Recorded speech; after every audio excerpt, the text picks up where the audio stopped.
लेकिन जो कविता के विद्यार्थी हैं, जो हिंदी साहित्य के विद्यार्थी हैं, उनके ऊपर इतना बंधन है कि वो स्वतंत्र होके अपनी बात नहीं रख सकते। देखिए केवल कविता ही नहीं, हर फील्ड में महिलाओं के लिए चुनौतियाँ हैं। अगर एक आध झापड़ पड़ गया तो खौफ लोगों में। देखिए दुखों की जड़ है एक्सपेक्टेशन। तो मुझे लगता है कि समझ-बूझ, आपसी कोऑर्डिनेशन, एक दूसरे का रिस्पेक्ट और एक्सपेक्टेशंस जो है उसको समझें हमारी एक्सपेक्टेशंस क्या हैं। इंडिविजुअल अच्छा और बुरा व्यक्ति होना व्यक्ति पर निर्भर करता है। मिसरीले मीठ बाटे लइकन ओले ढीठ बाटे मानित जान दी जवार भोजपुरिया आ कहेला सब एक लोग मानेला हर एक लोग निमन गभीर बा हमार भोजपुरी सुनो बसंती ही उतारो अपने मन की कील उतारो नंगे पाँव चलो धरती पर बंजर पथ पर झील उतारो।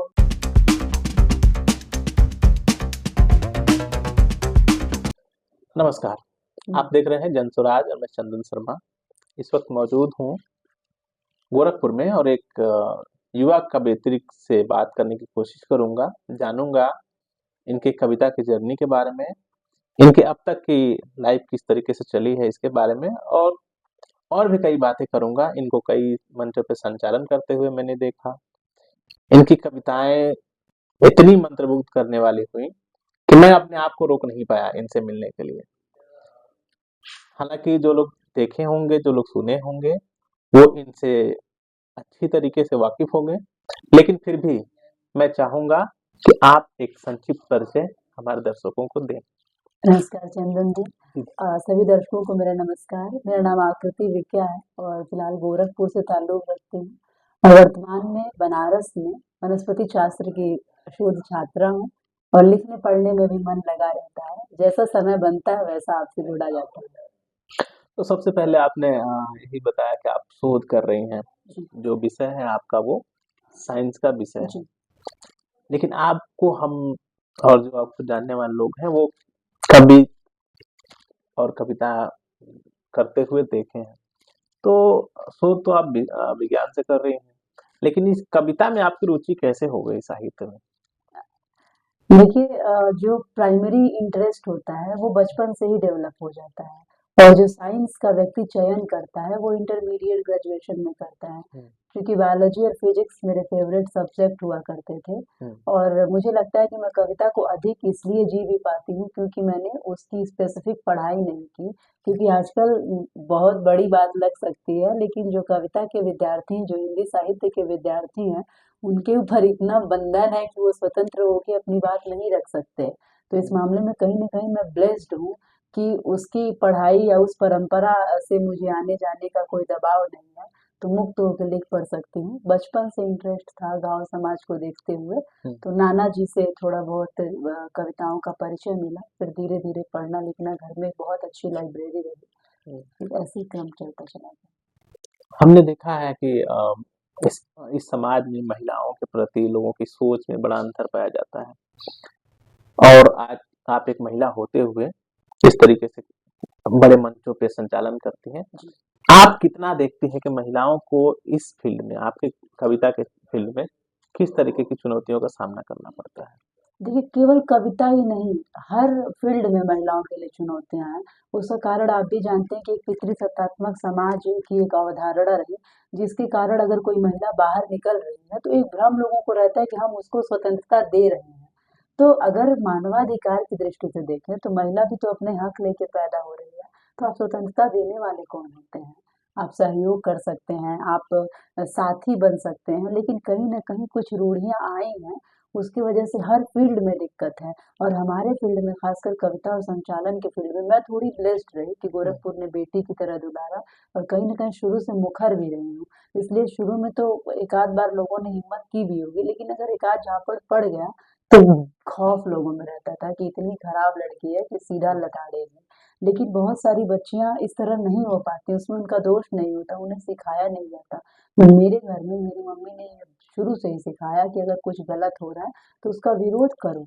विरोध करने के तरीके भी होते हैं, तो विरोध कई तरह से होते हैं, तो मैंने भी अपने हिस्से के विरोध किए हैं, लेकिन हाँ मुझे लगता है कि मैं थोड़ी सी अधिक ब्लेस्ड हूँ in comparison of other girls. लेकिन इसका मतलब ये नहीं है कि जो सामने आई उनमें प्रतिभा, जो सामने नहीं आ रही उसमें प्रतिभा की कमी नहीं है। हो सकता है बहुत अधिक प्रतिभाशाली स्त्री किसी घर के किसी कोने में छुपी हो, और प्रतिभा का पैरामीटर ये नहीं है कि कोई प्रसिद्धि और सिद्धि ही हो। हर वो व्यक्ति प्रतिभाशाली है जो अपने क्षेत्र में कुछ भी कर रहा है। लेकिन हाँ, अ, कठिनता आई है, खासकर तब जब मुझे महिला होने के नाते लोग सोचे कि अरे लड़की है तो कविता में लटके झटके लेके आएगी। बहुत सारे आयोजक कहते हैं मैम थोड़ा अच्छे से तैयार हो जाइए, तो मुझे शर्म इस बात पे आती है कि वो ये नहीं कहते हैं कि मैम अच्छी कविता पढ़िएगा, वो कहते हैं मैम थोड़ा मजा नहीं आया, थोड़ा चुटीला, मतलब वो नोक झोंक वाली कविता की अपेक्षा रखते हैं। मतलब अभी भी लोगों की सोच जो है बिल्कुल है।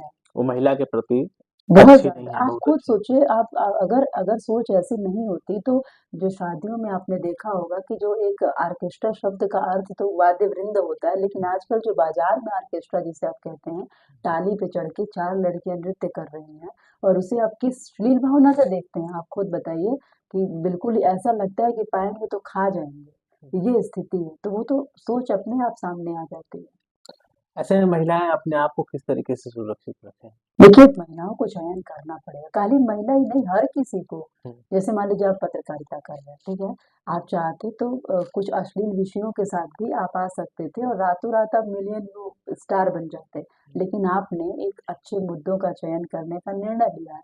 तो इसी तरह से खुद को भी ये निर्णय लेना पड़ता है। कई बार चीजें अनुकूल नहीं हो पाती हैं, लेकिन हार नहीं मानना होता है, थोड़ा थोड़ा करके अपनी राह बनानी है। इतना नहीं कॉम्प्रोमाइज़ कर लेना है कि हम किसी भी शॉर्टकट के लिए आगे जाएँ। तो थोड़ी मुश्किल आएगी लेकिन असंभव नहीं है। थोड़ी सी आगे बढ़ते हैं अब आपके लाइफ के बारे में। आपको कई सारे अवार्ड मिले हैं और एक किताब है जिसके बारे में, हाँ। जिसके लिए आपको स्पेशली अवार्ड मिला है, तो जरा हमारे दर्शकों को उसके बारे में बताइए। मेरी किताब आई है लोकगीत सी लड़की, बेसिकली ये प्रेम पत्रों का संग्रह है। और मैं किताब लिखने की स्टोरी इतनी दिलचस्प है चंदन जी, मैं किताबें, मतलब मेरे जो प्रकाशक हैं केशव मोहन पांडे जी हम्म, सर्वभाषा ट्रस्ट से, वो एक दिन फोन करते हैं, बोलते हैं कि ए बहनी तेरना काम करेगी तो किताब कब आई। तो हम्म, मैंने सोचा हाँ यार किताब, बड़ा सोचने लगा। तो फिर आसपास के कवियों ने मोटिवेट किया, केतन थे और भी कवियों ने मोटिवेट किया, दीदी किताब आनी चाहिए। तो मैंने सोचा कि कविता की किताब तो जन्म भर आती रहेगी, कुछ अलग किया जाए। तो नाना को फोन लगाया, नाना ने कहा प्रेम पर लिखो, ऐसा लिखो कि दो पीढ़ियां साथ पढ़ें, क्योंकि आप भी जानते हैं कि जब प्रेम की बात आती है तो हमें लगता है प्रेम कोई छुप के करने वाली चीज हो गई है। प्रेम पर घरों में, ड्राइंग रूम में या तो विद्रोह ही हो जाता है या तो बात ही नहीं हो पाती, या तो केवल भगवान की बात होती है। तो मैंने टू जनरेशंस को जोड़ के लिखने के लिए किताब लिखी लोकगीत सी लड़की। मुझे डेंगू हो गया था, उसके हम्म, बाद मैंने इसे इसलिए भी पूरा करना उचित समझा कि मर जाऊं तो ऐसा ना हो कि प्रकाशक को लगे कि कमिटमेंट देके हाँ। निकल ली। तो नेहरू युवा केंद्र और युवा कल्याण विभाग के द्वारा मुझे पुरस्कृत किया गया है। विषय आपने बताया कि प्रेम, हम्म। प्रेम संबंध आजकल बहुत गंभीर विषय हो गया है। जितना अच्छा माना जाता था श्रृंगार रस में, और आजकल गंभीर है काफी तरीके। अभी कई सारे मामले हो रहे हैं, जी। संबंध विच्छेद हो रहे हैं, कई सारी चीजें। इसमें आपसे मैं चाहूंगा, जानना चाहूंगा कि किस तरीके से एक फैमिली और जो, मतलब पुरुष और महिला जो है, किस तरीके से सामंजस्य से बैठाएं कि उनकी जो लाइफ है वो आगे अच्छी चले।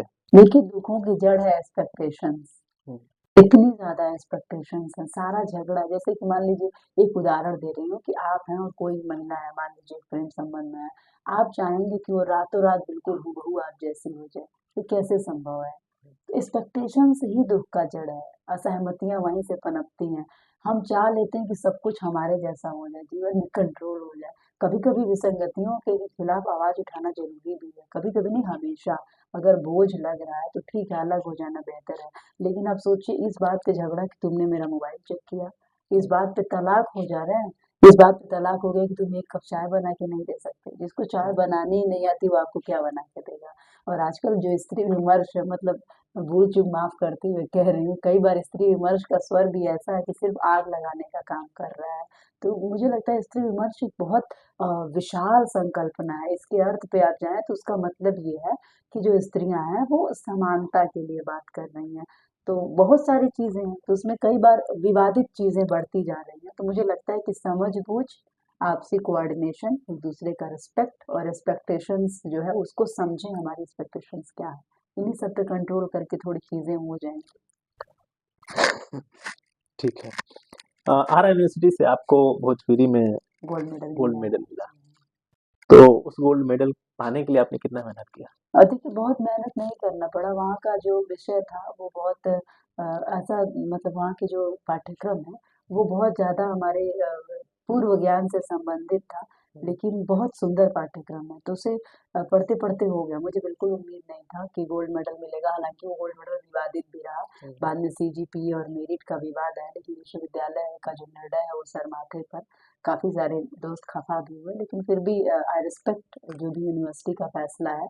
लेकिन मेरे लिए ये गर्व की बात है कि भविष्य में अगर कभी मुझे मन हुआ या कभी योजना बनी कि मैं भोजपुरी सिलेबस करिकुलम के लिए कुछ कर पाऊँ, तो ये एक मेरे लिए गोल्डन अपॉर्चुनिटी होगी। भोजपुरी की बात हो ही गई है तो यह भी बात कर लिया जाए कि किस तरीके से अश्लील गाने आ रहे हैं, कैसे रोक लगाई जाए? वही तरीका है कि जैसे आखिर अगर अश्लील गाना वायरल हो रहा है तो कौन कर रहा है? देखने वाला। देखने वाला डिसाइड करे ना कि हमें ये नहीं सब्सक्राइब करना है। जब तक मार्केट नहीं चाहेगा तब तक कुछ नहीं आएगा। तो अगर दर्शक सोच ले कि हमें ये बायकॉट करना है तभी चीजें होंगी। कायदे से देखिए तो केवल भोजपुरी नहीं अश्लील है। मैं किसी का एक इंटरव्यू देख रही थी, मुझे नाम भूल रहा है। उस इंटरव्यू में एक मंटुआ है, भोजपुरी कॉमेडी चैनल है मंटुआ। वो बहुत सुंदर कॉमेडी बनाते हैं, उनका मैं एक इंटरव्यू देख रही हूँ। उन्होंने कहा कि एक मतलब मार्केट है, ठीक है, जिसमें 100 फल की दुकानें हैं, एक मछली की दुकान है, तो उसे हम मच्छी बाजार नहीं कहेंगे, ठीक है, वो फल बाजार है। और एक मार्केट है जिसमें 100 मछली की दुकानें हैं, एक फल की दुकान है, तो उसे हम मच्छी बाजार कहेंगे। तो वैसा ही हिंदी में इसलिए उसकी स्वीकार्यता अधिक है कि वहाँ अश्लीलता कम है, एक आध दो अश्लीलता है। और भोजपुरी में जो अभी नई इंडस्ट्री आई है उसमें अधिक अश्लील गाने हैं, एक आध दो अच्छे गाने हैं। तो ये अच्छे गानों की पहली बात तो संख्या लगातार बढ़े, दूसरी बात जो स्पॉन्सर्स हैं, जो पैसे लगा रहे हैं मार्केट में, फिल्म मेकर्स कसम खाएं। और तीसरा जो सबसे बड़ा फैक्टर है वो दर्शक का है, श्रोता का है।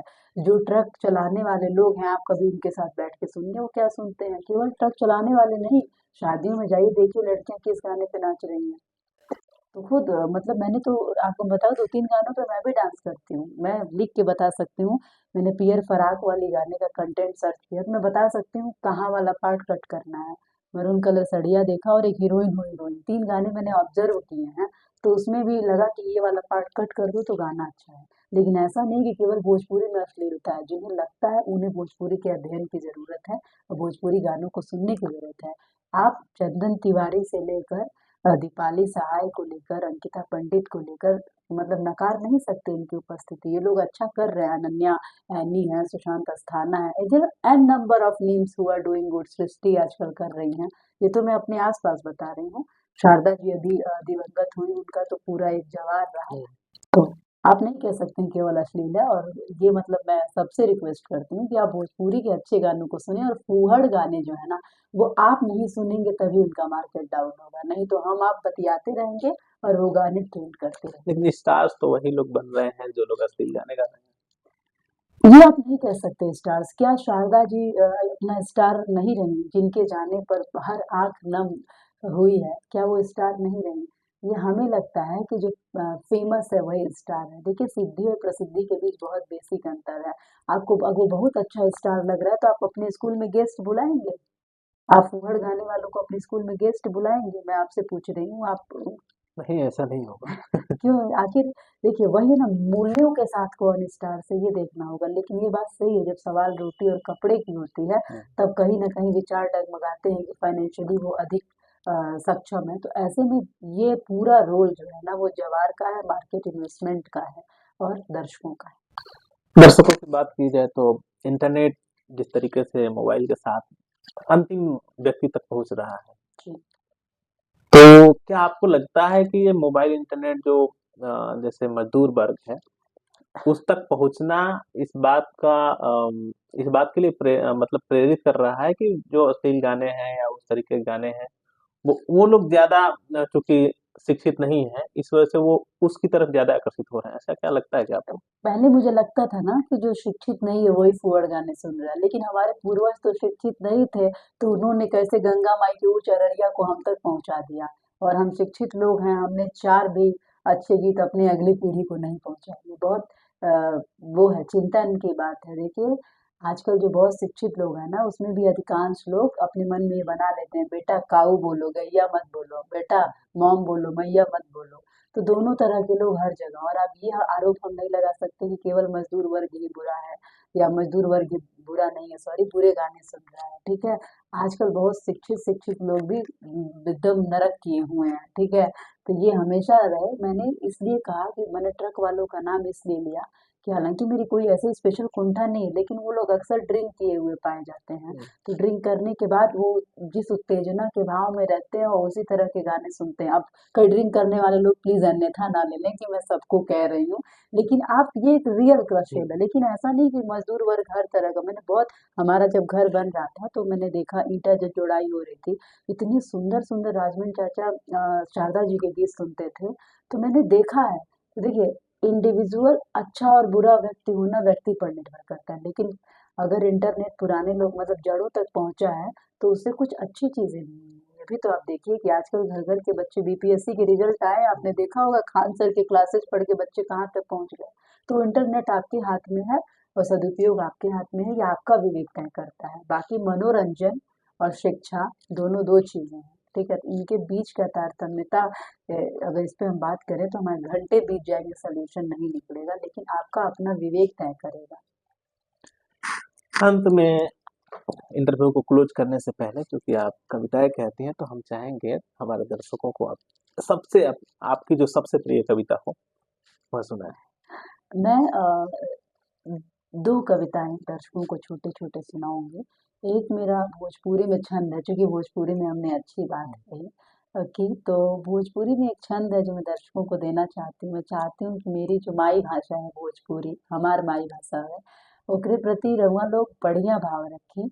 और रउआ अगर ना भाव रखेम तो कहीं न कहीं रउआ गलत कर रहल बानी। छंद सुनी। मिसरी ले मीठ बाटे, लइकनो ले ढीठ बाटे, मन तई जान दी जवार भोजपुरिया। आ कहेला सबेक लोग, मानेला हरेक लोग, निमन गभीर बा हमार भोजपुरिया।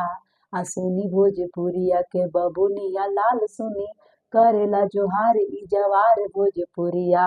बनी के आकाश तोहे सूरज बनाई दी है, सुतल विभोर मन फिर से जगाई दी है। आ चाहे ऊंच होवे कद, चाहे ऊंच होवे पद, मनवा में रहे उद्गार भोजपुरिया। आ देई हमें आस सभे, दे विश्वास सभे, होई नाही कबहू बेकार भोजपुरिया। और एक हिंदी बहुत कविता है शानदार। जिसका शीर्षक है सुनो बसंती हील उतारो। ये लोगों ने बहुत पसंद किया। चंदन जी, इस कविता का जो मर्म है वो ये है कि जो लड़कियां हैं, अगर किसी के घर छोटी सी बच्ची पैदा हो तो लोग कहेंगे अरे बेटी हुआ छोड़ बबिया कैसे हो, सांवरी बात तनी मनी क्रीम लगा कर, बभनी लड़की तेज नहीं हंसेली। बहुत सारे कंट्रडिक्शंस, एक एक अप्रोचेस सेट किए गए, तो उसी के बीच ये कविता निकलती है। और बिना किसी भी इसमें एक और मैसेज है, मैं चाहती हूँ दर्शकों तक जाए। अगर आपको किसी भी विमर्श पे बात करनी है तो किसी के खिलाफ जाने की जरूरत नहीं। स्त्री विमर्श की कविता है, देखिएगा कहीं मैंने पुरुषों को गाली नहीं दिया है। सुनिएगा। सुनो बसंती, सुनो बसंती हील उतारो, अपने मन की कील उतारो, नंगे पाँव चलो धरती पर, बंजर पथ पर झील उतारो। जिनको तुम नाटी लगती हो, उनकी आंखें रोगग्रस्त है, उन्हें जरूरत है इलाज की, खुद अपने से लोग त्रस्त हैं। सच कहती हूँ सुनो सावरी, तुमसे ही तो रंग खिले सब, ऊंचे स्वर में हंसती हो तो मानो सूखे फूल खिले सब। बिखरे बाल बनाती हो जब, तुमको आड़ा तिरछा करके, आस पास की सब चीजों को रख देती हो अच्छा करके। मुझे नहीं मालूम बसंती, उक्त जगत का कौन नियंता, पर तुमको अर्पित यह उपमा, स्वयं सिद्ध घोषित अभियंता। तुमने गढ़े स्वयं जो रूपक, शब्द नहीं वो आलम्बन है, अर्थों के मस्तक पर चढ़कर अक्षर कर लेते चुंबन है। जिनको तुम नीची लगती हो, उनकी सोच बहुत नीची है, सुनो बसंती ही उतारो अपने मन। बहुत शानदार, बहुत बढ़िया। उम्मीद करते हैं कि इस इंटरव्यू के बाद फिर कभी जरूरत पड़ी, किसी और मुद्दे से बात करनी होगी तो आपसे हम दोबारा समय लेंगे। बिल्कुल हम लोग जुड़ेंगे और और आपने सभी समय दिया, दर्शकों से इसके लिए निवेदन आपका है बहुत धन्यवाद। चंदन जी का सहयोग करें, आप बहुत अच्छा काम कर रहे हैं, मेरी बहुत शुभकामनाएं हैं आपके लिए जी धन्यवाद। और मेरी भगवान से ऊपर वाले से प्रार्थना है कि इस दिशा में आप उत्तर प्रगति करें। Thank you. तो अभी आप देख रहे थे जनसुराज हिंदी पे, हमारे साथ थी आकृति विज्ञार्पण जी, कवित्री हैं, कविताएं कहती हैं। आपने इनकी कविताएं भी सुनी। कमेंट करके बताइए आप अगली मुलाकात में इनसे और क्या सुनना चाहते हैं। हम अगली मुलाकात जब करेंगे तो इनसे और भी चीजें आपको सुनवाएंगे और भी बातें करेंगे। धन्यवाद।